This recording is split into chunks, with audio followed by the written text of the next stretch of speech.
Supreme court ने उत्तर प्रदेश मदरसा शिक्षा board अधिनियम को सही ठहराते हुए इलाहाबाद हाई कोर्ट का फैसला पलट दिया है।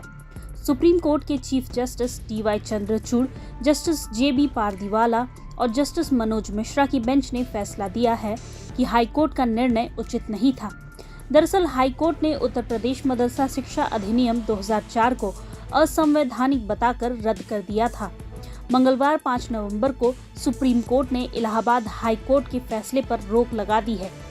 पिछले महीने इलाहाबाद हाई कोर्ट ने यूपी सरकार को निर्देश दिया था कि वो मदरसा बोर्ड के छात्रों को सरकारी या निजी स्कूलों में मुख्य शिक्षा प्रणाली में शामिल करे, लेकिन सुप्रीम कोर्ट ने रोक लगाकर इस प्रक्रिया पर ब्रेक लगा दिया है। सर्वोच्च अदालत से यूपी के मदरसा एक्ट को मिली हरी झंडी के बाद अब प्रदेश के 16,000 से अधिक मान्यता प्राप्त मदरसे बिना बाधा के चलते रहेंगे।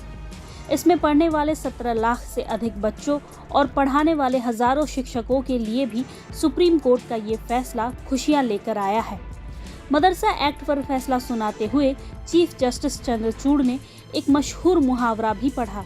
ये मुहावरा था, throw the baby out with the bath water. Chief justice Chandrachud के नेतृत्व वाली बेंच ने यूपी के मदरसा एक्ट को संवैधानिक तौर पर उचित और सही करार दिया है। यूपी मदरसा अधिनियम संवैधानिक रूप से वैध करार दिए जाने के साथ ही राज्य के मदरसों को बड़ी राहत मिल गई है। आपको बता दें कि सुप्रीम कोर्ट ने 22 अक्टूबर को सुनवाई पूरी करते हुए अपना फैसला सुरक्षित किया था। 2004 में मुलायम सिंह यादव के मुख्यमंत्री रहते हुए ये कानून राज्य विधानसभा में पास किया गया था। इलाहाबाद हाई कोर्ट ने मदरसा एक्ट को असंवैधानिक करार दे दिया था।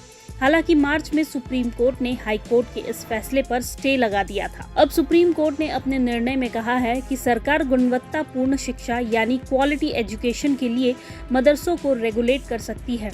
यूपी के 16,000 से अधिक मदरसों को बड़ी राहत मिली क्योंकि वे इस निर्णय के बाद निर्बाध चलते रहेंगे। इन मदरसों में पढ़ने वाले 17 लाख से ज्यादा छात्रों के भविष्य का फैसला करते हुए कोर्ट ने यूपी मदरसा अधिनियम संवैधानिक करार दे दिया।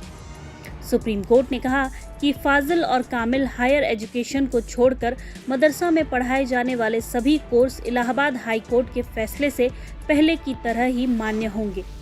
सुप्रीम कोर्ट ने मदरसा के द्वारा फाजिल और कामिल की डिग्री को मान्यता देने से इनकार करते हुए कहा कि इन्हें UGC से मान्यता नहीं मिली हुई है। सुप्रीम कोर्ट ने अपने फैसले में कहा कि मदरसा में पढ़ने वाले बच्चों को इस्लाम की धार्मिक शिक्षा पढ़ने के लिए मजबूर नहीं किया जा सकता, यानी जबरदस्ती उन्हें कुरान, हदीस या कोई धार्मिक पुस्तक या पाठ नहीं पढ़ाया जा सकता। So, the Supreme Court has set aside the Allahabad High Court judgment wherein it was said that the existence of the Madrasa Board and the act which created the Madrasa Board are against the principle of secularism and therefore are unconstitutional. The Supreme Court has said that these are not against the principle of secularism. The Supreme Court has also said that the conferment of the degree of Kamil and Fazil will not be through the Madrasa Board, but the degree conferment of the mark sheet for certificate rather for Alim and Munshi and Maulvi will be valid. Also, the Supreme Court had said that there should be emphasis on the modern education. Our stand has always been that the curriculum that has been adopted and approved by the Madrasa Board runs parallel to the NCERT, adopts from the NCERT and other CBSE and UP Board methods. प्रभातखबर.com, विश्वास वही।